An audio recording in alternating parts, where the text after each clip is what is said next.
right now, take a look. You're going to see all these contractors and see their logos up there because according to a government threat advisory, there's going to be a day of action and protest in front of all these buildings and these major companies. I'm talking about rallies. I'm talking about marches. I'm talking about sit-ins. I'm talking about propaganda actions and stuff.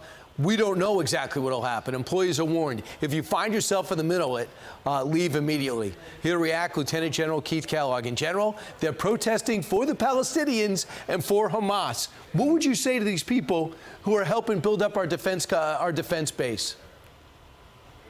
Yeah, Brian, thanks for having me. Look, they're going to be protesting from the headquarters. Fortunately, they're probably not going out to any of the factories that are out there. But look, our defense industrial base is critical to us. We've really cut it back.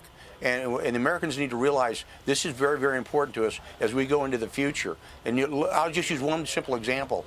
Look at the problems we've had on making 155 millimeter ammunition, howitzer ammunition that we send to Ukraine and build up our stocks. We've actually had to move ammunition from those stocks into Israel, much like we use those stocks moved from Israel into Ukraine. So all these defense and industrial-based companies are very critical to us.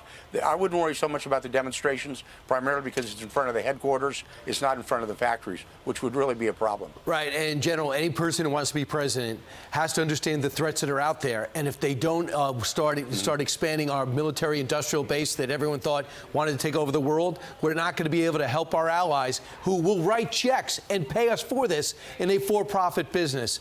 I want to talk to something else. Now can we go to that map that shows how the danger in this region? Because of these guys and because of what's happening in Lebanon and what's happening in Gaza, there's a huge danger to our troops, 45,000, but predominantly the most in danger in Syria as well as over in Iraq.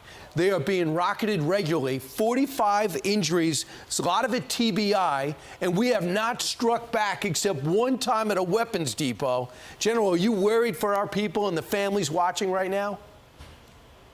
Oh, Brian, absolutely. Look, to use a phrase, we've really dodged a bullet on this simply because we haven't had any Americans killed in these attacks. You know, Jackie Heinrich last night, or in yesterday's press conference, asked about those attacks, and Kirby made the comment about 2 F-16s striking an arms depot. And look, why don't we see the gun tapes of that? Because it probably didn't hit anything but sand. We've got enormous capability in the Middle East. 2 carrier strike groups, an amphibious ready group, the Bataan. We've just had an Ohio-class guided missile submarine pass through the Suez Canal in the Red Sea. That carries 150 TLAMs.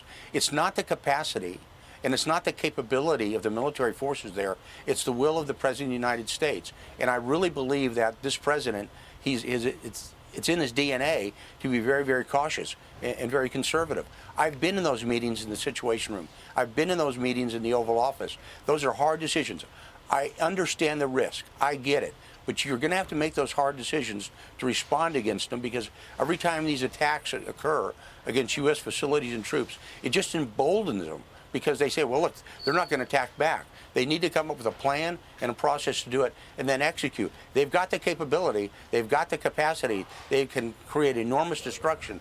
And I haven't seen the signal that we've sent, except those 2 F-16s, that we've sent anything to the Iranians, which is a state-designated sponsor of terrorism. I just don't understand it. It's just so unbelievable that we let our people be sitting ducks like that, and injuries are mounting up. General, thanks so much. General Kellogg, I wish you were in that situation. We might feel a lot better. Thank you. I'm Steve Doocy. I'm Brian Kilmeade. And I'm Ainsley Earhart. And click here to subscribe to the Fox News YouTube page to catch our hottest interviews and most compelling analysis.